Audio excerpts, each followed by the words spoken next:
Greetings and welcome back to the podcast.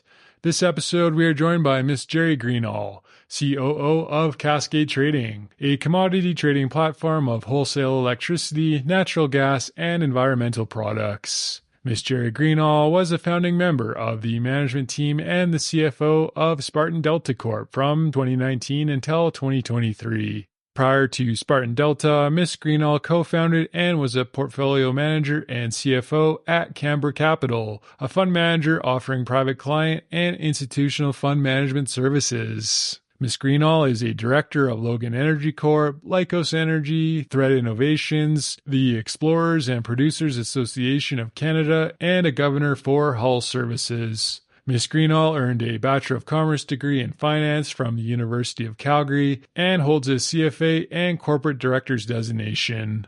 Among other things, we discuss a few insights from a career in private equity, trading, and junior E&P companies. Enjoy! This podcast episode is sponsored by Enverus. Enverus is the world's largest energy-dedicated software-as-a-service company committed to helping customers close the gap between data and value creation. Enverus has been supporting the Canadian energy industry for over 30 years. Visit Enverus.com for more details.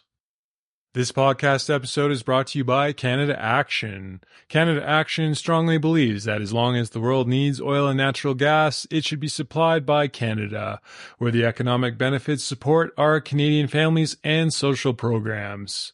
Canada Action believes it's time to champion our energy sector to help build Canada up and get our national economy back on track. Learn more at canadaaction.ca. This podcast is brought to you by Energy United. Energy United is an organization with a mission to promote practical energy policy across Canada. Energy United is building a community of Canadians that are passionate about Canada's natural gas and oil industry and are willing to take action. Energy United is driving change on issues that matter, all the way from the carbon tax to the emissions cap. Join Energy United to make a difference at energyunited.ca. This episode is brought to you by Upgrade Labs. Upgrade Labs offers a comprehensive range of cutting-edge performance and recovery services that have been proven to optimize your health in minutes, not hours. Whether it's accelerating muscle mass and bone density or addressing injury and inflammation, start your experience by booking a free cell health analysis at upgradelabs.com/Calgary.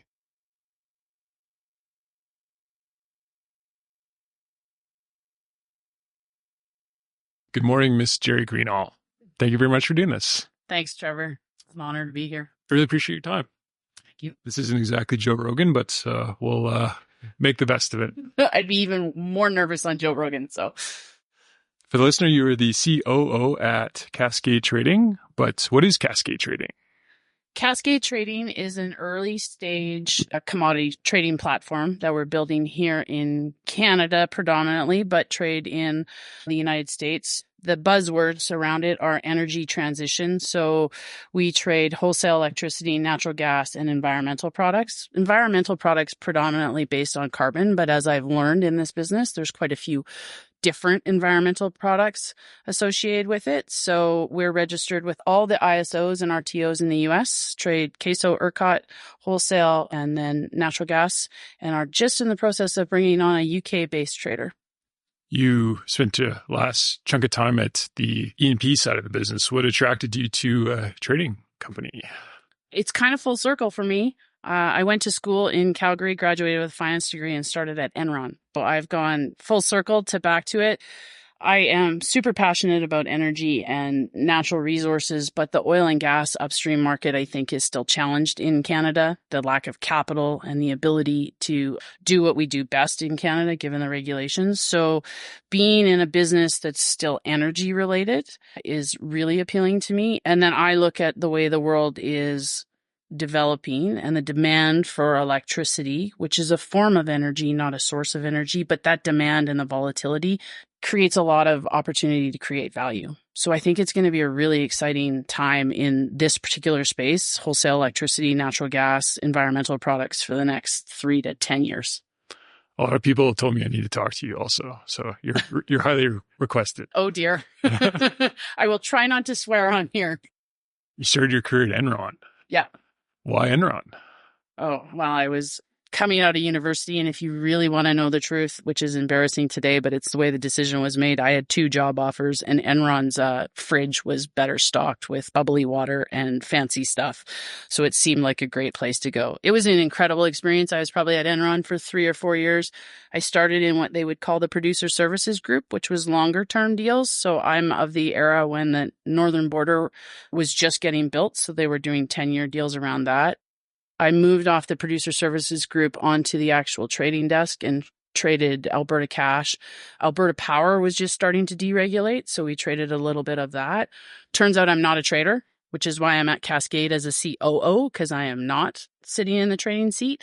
But from Enron, I actually went to El Paso, who was a sort of like-minded company, but El Paso was doing private equity investing off their balance sheet.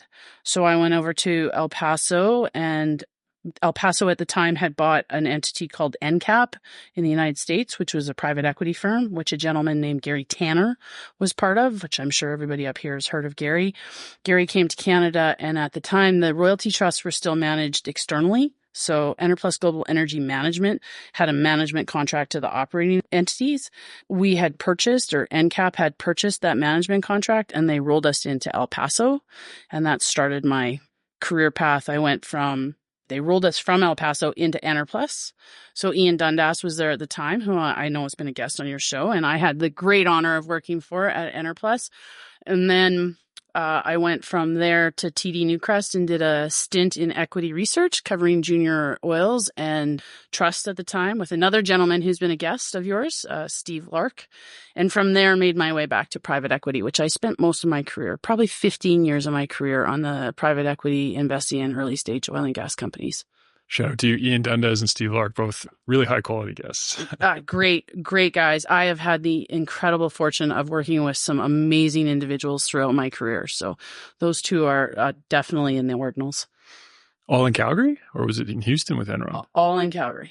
Never left Calgary. So graduated here. The Canadian office at Enron was a very profitable standalone office. Even when Enron went bankrupt, Enron Canada stayed in operations to unwind the book. Then you went to Camber Capital Corp, which you were So that's a bit more of a story. So after I left TD, I joined a gentleman and spent 15 years working with him, Kevin Olson, who is the greatest human being that I've had the honor of working beside. So Kevin and I worked together at Energy One and Energy Two private equity funds. Those would have been private equity funds that were partly owned by First Energy Capital at the time. And then Kevin and I broke off and started something called Cyclops Capital. The story behind that is because Kevin only has one eye.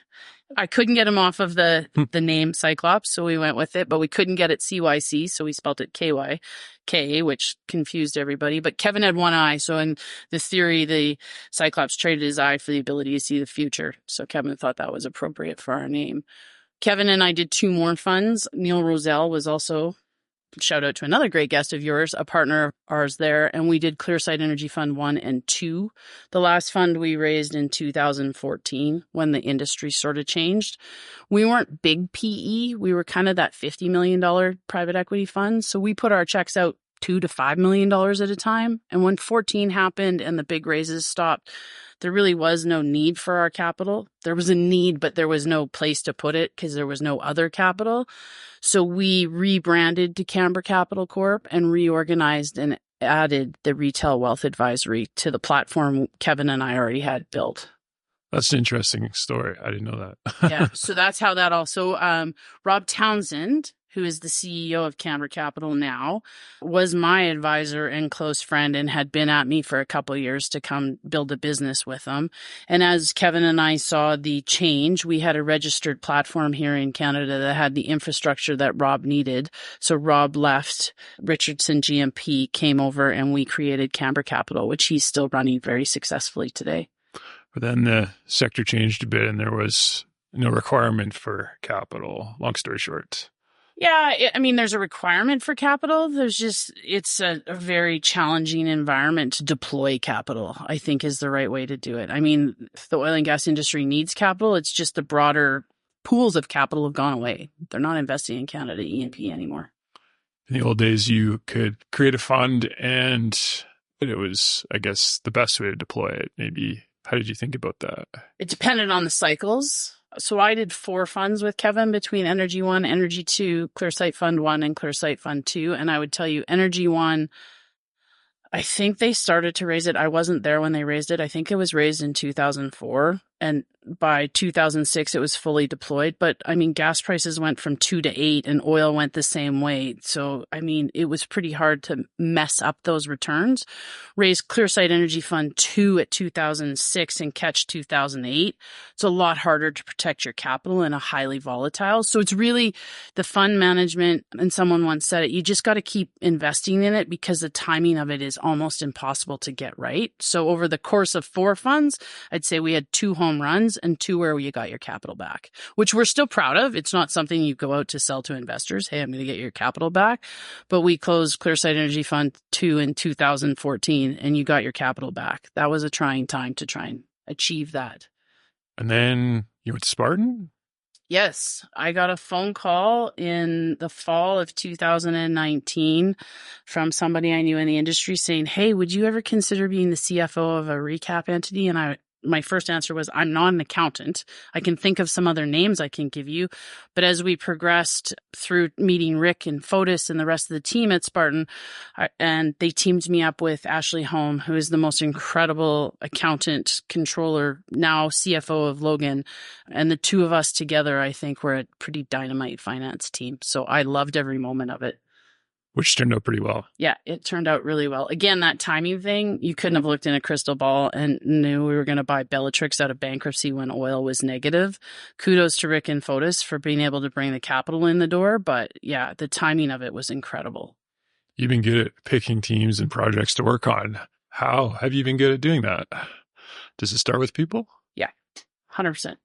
We used to say that, Kevin and I used to always say that when we were doing PE investing or whatever. Because a good team can take shit assets and make them gold, but a bad team can take gold and turn it into shit. So that's the basic philosophy. And I'm a huge advocate of surrounding myself with people who make me smarter and good humans. It's really important to me to be kind and a decent human being. Have you always known that? How did you learn that? Yeah, did I always know it? I think you learn it through the School of Hard Knocks. I think I've always gravitated that way. Those are philosophical questions that I should think about before I come up with an answer. It's definitely become more important to me the older I get. I think you care less about what other people think and get more steadfast in your own principles as you age and you get thicker skin as you age. So yeah, it's definitely become on Cascade. That was the number 1 criteria. Like it had to be good people that I was doing business with and getting into the relationship with. And they're just fantastic. The guys that I'm working with today. A female perspective is important. How does a female perspective help the executive level decision-making process? I wrestle with this one a lot because its female perspective is important, but it's really diversity that's important, which is a word that gets thrown around a lot, but it doesn't need to be defined just by gender. Gender's easy. It's easy to tick that box. And I think it's easy to step back and say biologically women are different than men. They're more empathetic. They are the ones who can give birth and raise children. We see it in nature with elephants and everybody else. So I think that helps at the boardroom table. Just a different empathy or a different lens. You hear things differently. It lands differently as a woman than I think it does with a man. So that helps at the boardroom table or in any sort of environment, conversation. It helps to have different perspectives. Female EQ is way higher. Yeah, I think so. I think female EQ is higher in most instances. But again, I think you could go back to just pure science on why that is. So you're the ones that are going to give birth to the child. So there's that natural instinct and it's biological and in the DNA. It's super helpful because women have a very different perspective, particularly, my age, I guess. I came out of university. There's still lots of times where I'm the only female in the room. And when I was 20, I used to be the youngest and the only female in the room. So yeah, that experience of being the sole purpose in the room. You're not in the locker room with the guys. I'm not on the golf course because I'm not a golfer. I guess you could change that, but there's just a different dynamic there. So those experiences, because of the different dynamic, bring that conversation to the boardroom table, particularly when you're talking about people in your business or culture and those things. I think that other lens of perspective is very useful. Sometimes because you're not part of the locker room or not on the golf course, it's a more objective perspective. There's no BS from some female leaders will just tell you straight how it is. Have you seen that? Yeah, I don't know if it's more objective, but it's a different lens. And I find women more, this will sound weird, more comfortable with confrontation and being direct. Like when our feelings are hurt, we're more likely to say, that hurt me. Where I find with men, and this is a massive generalization, they tend to not want to have that conflict. Even though we watch movies and stuff and they're the ones that are out there fighting, they're more conflict averse than a woman is. A woman is more like, this is what's pissing me off right now. Please address it. And then we'll move on. In my experience. This podcast episode is sponsored by Conate Water Solutions. Do you need cost-effective water sourcing options to supply your next drilling or completions program? Conate Water Solutions is a specialized hydrogeology company focused on water well drilling, testing, and water management services in Western Canada and Texas. Contact info@conatewater.com or check out conatewater.com for more details. This episode is sponsored by Contango Commodity Marketing. Are you keen to learn more about the Western Canadian crude oil market? Contango Marketing is hosting a 2-day introductory course that provides comprehensive learning on logistical and commercial practices, practical insights into industry trends, and current market fundamentals. Spots are limited, so register now at contangomarketing.ca. You've been part of the junior E&P sector for, like we mentioned, a good chunk of time. What trends have you seen change the last few years? The biggest one I think I saw, so when I first started investing, we would have started with, say, Dave Wilson, who's now at Kelt. It would have been Celtic. So he had done it once before. There were a bunch of teams that had come out of the larger firms, like you've interviewed them all or talked to them all, Renaissance or Remington or Shell. And they bounced those guys around in a generalist program so that young guys would come in and go to the field and spend time here and here. And then by the time they were kind of 10 years into their career, they'd seen enough and they were stepping off to start their own companies. I don't see the same training ground today with people because the companies are more focused on one play and one thing. You don't have the big internationals in here with the training grounds. And we don't see the same number of younger teams coming out the door. Like when I first started on PE, I bet the average age of our C-suite guys were 30 to 40. Now you look around the table and you see the guys coming out and they're 50 to 60. It's the same guys. They've done it a couple more, but we haven't seen that, which I'm excited to do. That's why I'm excited about Logan. Like I'm excited to see the next generation of that 30 to 40-year-olds come out. They apply technology different. They look at risk a little different. It should be an exciting time. It's not harder, but I guess it's just changed. I mean, I think everybody would say it's harder. There's less capital. Our regulatory environment is unfriendly. Canadians are unfriendly to Canadian oil and gas, which is really unfortunate because I think it provides us the standard of living that we are used to. And we do it better than anybody in the world. But yes, I think it is more challenging today and they don't get the same training ground. So being a young unknown to start your own business in a blind pool would be exceptionally challenging today. And I don't think it was that challenging when I first started, say 2004, mid 2000s. However, there is opportunity, like you were saying on the trading side, maybe with some alternative energy sources. How are you thinking of it that way? So again, I'm going to get you that you have to separate the source of energy versus the form of energy. So electricity is a form of energy. It still needs to be generated. And I am 100% diehard. Natural gas should be our generation fuel. We can do it clean. When it comes to the other renewables, and I think you're going to start to see it. So let's talk just solar and wind. Without government subsidy or help, those aren't economic projects. And I heard a statistic because I'm a podcast junkie listening to something, but I think I heard that it was 1.8 billion people in the world have access to energy, and the other 7 and change or 6 and change billion people don't. They're still burning dung and wood. So natural gas is the fuel for me if I was to pick one. So renewables, yes, we trade renewable products, so the carbon credits and stuff, which will come because we're being forced to go that way.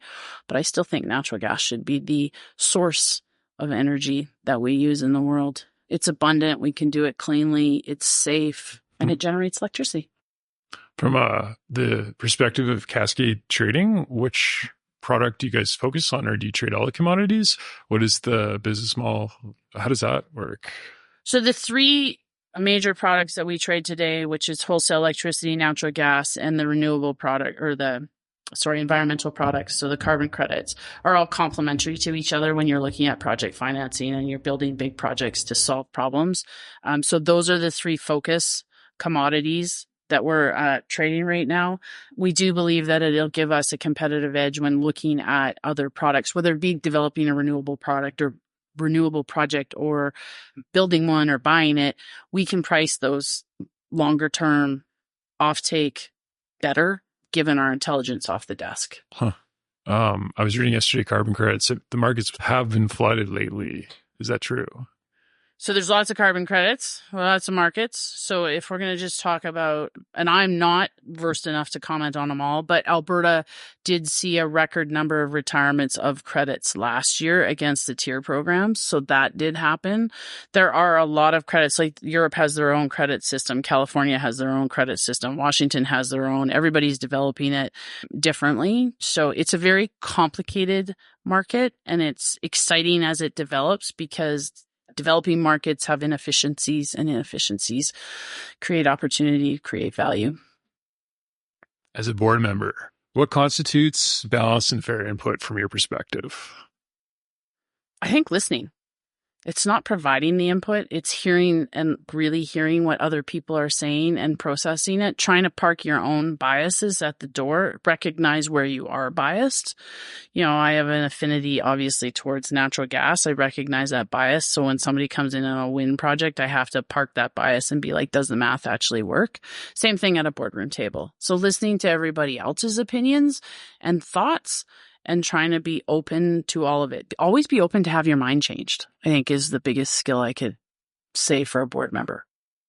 Sometimes people join too many boards and there's the perception that the interests are conflicted. How do you avoid that when your services are in demand? So the too many board things, and I picked this up at a conference, you can do as many boards as you want because on a regular cadence, they're not extremely taxing. It's when shit goes sideways that the board gets to be a real job, and it can be very, very time demanding. So you have to plan for the worst. On the conflict part, I think that's up to the directors to try and manage. I was on Kelt Exploration's board. I have a tremendous amount of respect for Dave and Sadiq. I stepped off Kelt's Exploration's board when we spun Logan out of Spartan. The assets directly were pretty much over top and competing, and I couldn't manage that conflict. So I chose to remove myself, retire off Kelt's board to go on Logan's board. That's how I chose to manage it. Do you see conflicts come up? You always see conflicts come up. It's more about recognizing the conflict and addressing it, and then you can manage it. It doesn't mean that you can't navigate your way through it. You just have to recognize that it's there.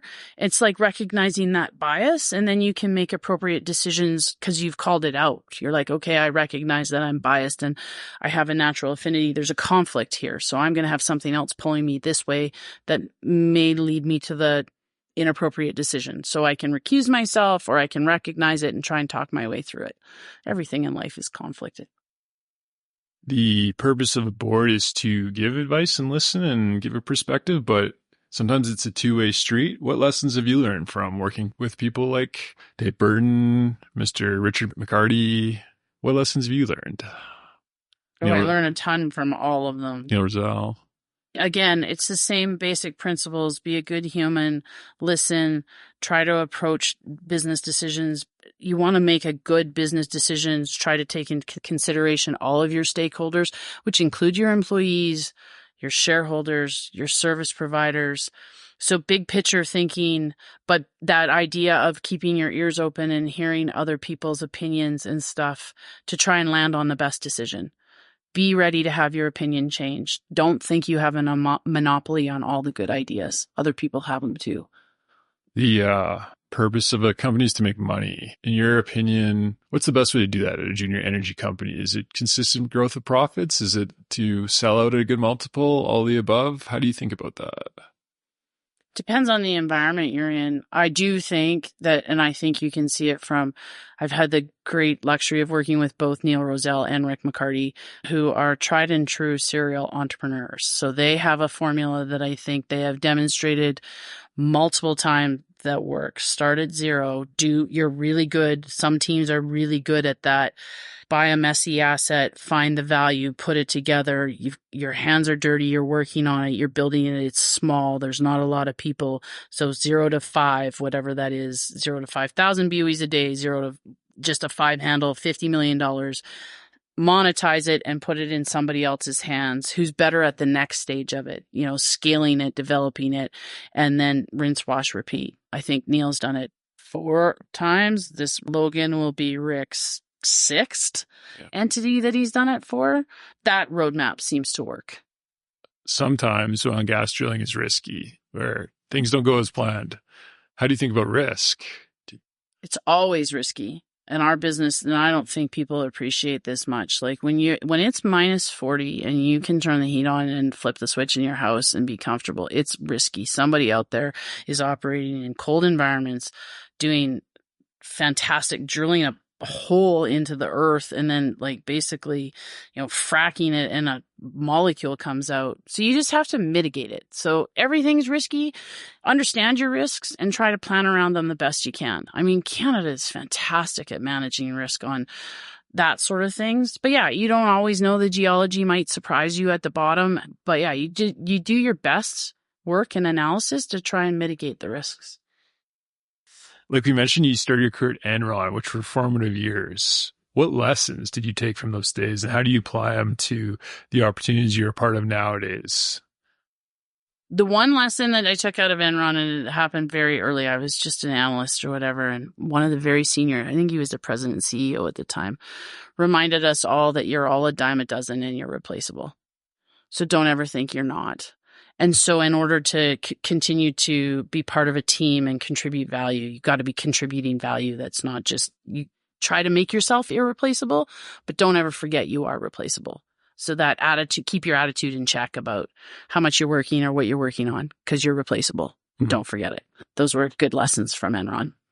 Did you get a sense things were a bit fragile at Enron when you were there? No, I mean, it had a very different philosophy. You were hiring the smartest individuals that you could across North America, telling them to think outside the box, which meant push the envelope and pay an exorbitant amount of money, and you got rewarded when you did that. It bred a culture of too much risk and not enough checks and balances. But no, in Canada, like I said, we were profitable. We had a ton of fun. It was a great experience. I can't think of a better place to have started my career. And I learned a ton. But yeah, I mean, and then, it was a company that was really proud of the fact we had no assets except for the bodies in the seats, and you were replaceable. So, in hindsight, I was in my early 20s, so I was just excited to be part of something like that. Favorite time in your career thus far? Up to this point. Probably now. I've been through so much. I've seen a lot, know a lot of people, have had an amazing opportunity to work with some great leaders who have taught me a lot, have built a lot of friends and colleagues and relationships out of it. So it's fun now from a personal perspective. The industry itself is tough now. It's really frustrating to watch what goes on in Canada and to watch us we should be Norway. We should have a sovereign wealth fund worth trillions of dollars, and we don't, which is unfortunate. But yeah, it's a great time it's exciting. The job I'm in now is exciting. It's exciting to watch a new market unfold and be part of it, learn about it. So. When the political winds change, how do you think that will impact the energy industry? What is an example of a way that'll improve the sector, other than maybe building pipelines? Is it red tape? I still don't think we get pipelines built. They take too long. You only got 4 years in term. It's too hard. The politicians don't have enough leeway to actually make demonstrable change. I don't know. I try to stay really hard out of the politics part of it because I can only go down so many rabbit holes, and then I have blood pressure issues when I think about the politicians. Right. I hope it's a change in narrative to Canadians about, energy security, energy scarcity, the benefits that Canadian energy provides Canadians, and a bigger lens on looking at, while you can debate all day long on climate change. Obviously, we want to keep the planet healthy, but millions of people still starve to death in parts of the world. And we seem to forget that when we think about, I appreciate that we want to keep the planet safe, but what about the people that are dying today because they don't have access to energy? That seems to not be talked about. Reliability and redundancy too, which we kind of forget about perhaps when it's Right. -30. So when the government changes, I hope that sort of rhetoric is more broadly announced to the population, because I think that helps change the narrative, which is what I think we need to try to do. We need to try to show people what the benefits are of Canadian energy, how responsible we are at producing it, and energy takes people out of poverty. That's what we want to do. Female leaders that you've looked towards, who's inspired you? Oh, that's a good question. Lots of people have inspired me. Jenna Kay, another one of your fantastic guests. I worked with a woman actually at El Paso, Nancy Anderson. She ran the commodity desk up here and did a bunch of the deals. She inspired me. Heather Culbert, who I worked with at Enerplus, who has gone on to do great things, was one of, those two were one of the first women I got to see in leadership spots and remain true to themselves and their own style while being a leader in a large male-dominated organization. But like I was going to say, today, Jenna's one of my favorite. I've never seen a woman do what that woman has done. Built a business, had 3 kids, and I love listening to her talk about how do we propel women further into the industry, because she's real about it. She's, we have to do, if you want the women to come back to work, you need to provide them options for childcare. You need to give them the ability to come back and the tools to come back sooner. So I think Jenna's one of the leading women we have right now. I'm super excited to call her a friend and happy she's from Calgary. The index has been ripping the last 2 years. If you're managing a fund, the idea is to, a lot of them hug the index and it's a safe bet. There's no rewards for deviating outside the index. To what extent do you think that has impacted picking small junior energy companies where there is no incentive for the large portfolio managers? You nailed it. There is no incentive for them to go down market. They can't get in and out of those stocks because they're illiquid. They don't get rewarded by their shareholders or their unit holders or the people that are providing them the money to manage. So why would you go down market? The downside of going down market and getting caught down there is far greater than the upside of picking one and getting it right, because the returns will be muted anyways against the index. So it's really challenging. Yeah, I would say, it's hard. You stay private. Private versus public. Is there a way you're leaning now, or does it just depend in terms of a junior energy company? I've always been a private. Always saw the business model as private. Now, again, my bias, so my experience and my bias is 15 plus years in the private equity market. But I think private is cheaper. You're not withheld to TSXV fees. It provides you a longer term lens. So you can manage your business. You shouldn't have to, but you make better business decisions because you can put a longer term lens on it, because your quarters aren't as important. They're not getting press released. You're not doing these things. So there's a focus on 12 months or, when we used to invest in the startup companies, our lens was 5 to 7 years. That's how long our funds were. So we were giving you the capital for 5 to 7 years, and we're less concerned about the quarterly movements or the quarterly deliverables on that. We just wanted you to do a good business. So I've always been a private girl. Public markets used to get a bigger multiple and maybe got more access to capital in certain times. But yeah, my lens would always be to stay private. Lots of people will disagree with me, but again, that's my bias. If advice to a young female entrepreneur or person in business in general, what would you tell them? Be curious about everything. And AI makes it way easier. You can consume way more information now and throw it into AI and tell it to summarize it for you.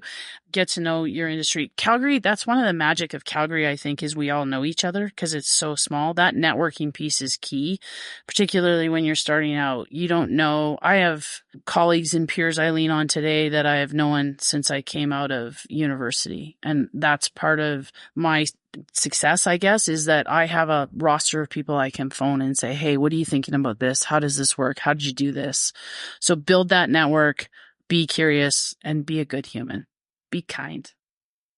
I think that's it, unless you want to talk about it. No, I'm good. Sorry I rambled. Well, we can end the formal conversation there.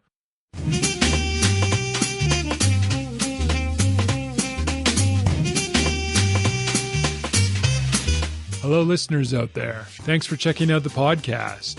Hopefully the episode provided some insights. If you enjoyed the show, check out trose.ca where more episodes are yet to come. You can also subscribe to the podcast where your token of support is much appreciated. Until next time, happy coffee drinking.